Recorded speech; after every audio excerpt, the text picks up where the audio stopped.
Hello everyone, good evening না good night. পড়া হয়ে গেছে? যাই হোক, ওর পড়া হয়ে গেছে। আমি এখন রান্না বসিয়েছি রাতের, আর আজকে রান্না করছি এই যে খুব সুন্দর একটা গন্ধ বেরাচ্ছে। তার কারণ হচ্ছে এর মধ্যে রয়েছে হচ্ছে খাসির মাংসের চর্বি, আর খাসির মাংস রয়েছে একটা টুকরো টুকরো করে দিয়েছি।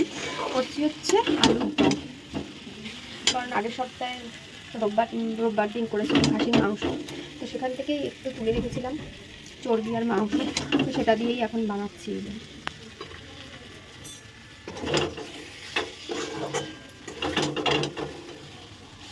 ওটা দিয়ে হচ্ছে আলুর দম, আর হবে রুটি। সেটাই ঝটপট করে নিই। ওইদিকে পড়াও হয়ে গেছে, বসে আছে,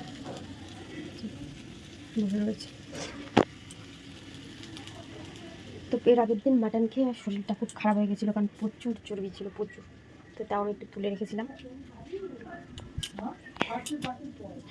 তো যা অবস্থা হয়েছিল, প্রচণ্ড পরিমাণে মানে চর্বি মাংস, তো তাই জন্য একটু তুলেও রেখেছিলাম, আজকে তাই হয়ে গেল। তো চলো আমি রান্না করি। আর ও এখন ফোন নেওয়ার জন্য বসে আছে, কারণ পড়ে উঠেছে, এখন থেকে ফোন নিয়েছে। তো নে ফোনটা নে।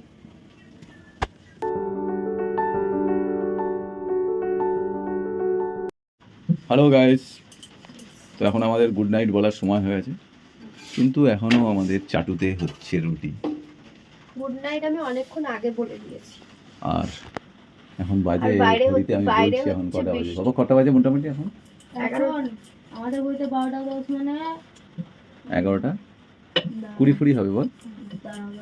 এখন রুটি বেলা চলছে, গরম গরম রুটি করবো আর দেবো। আর সঙ্গে করেছে খুব ভালো খাবার, আলুর দম, মানে হচ্ছে 11টা 10। থাক বললাম না সব। এখানে দেখো আমার মুখটা দেখিয়ে কি হবে? এই যে রুটি, যেটা করছি সেটা দেখো। এই যে রুটি করছে, দেখছেন কিরকম ফুলছে রুটিটা? বন্ধুরা কিরকম ফুলছে রুটিটা দেখেছেন তো? আগে আমি দোকান দিয়েছিলাম তো রুটি, আর বাইরে বৃষ্টি হচ্ছে, হালকা হালকা বৃষ্টি পড়ছে। আজকে শম্পা আসার কথা ছিল, কিন্তু শম্পা এখনো এলো না।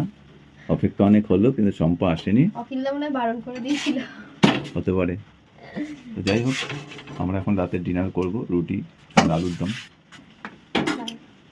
তো চলো খেতে থাকি আমরা, তোমরা ভিডিওটা দেখতে থাকো। তো হয়ে গেছে আমার রুটি, এই যে নিয়ে বসে পড়েছি, কিন্তু চলে গেছে আমাদের গ্যাস। আর এখন গ্যাস চলে গেছে তো কি হয়েছে, আমরা কয়লা দিয়ে ঘুটে দিয়ে রান্না করে খাবো, না কিন্তু কোনো ব্যাপার না, সময় ঠিক হলে আবার গ্যাস অ্যাভেলেবেল হয়ে যাবে। গ্যাস অ্যাভেলেবেল মোটামুটি আছে, কিন্তু গ্যাসের এখন একটু সমস্যা চলতে আছে। এই মাত্র আমার গ্যাসটা চলে গেল, একটা রুটি করা এখনো বাকি ছিল। কাঁচা কাঁচা রুটি খেয়ে নেবো। কাঁচা কাঁচা রুটি হয়ে গেছে।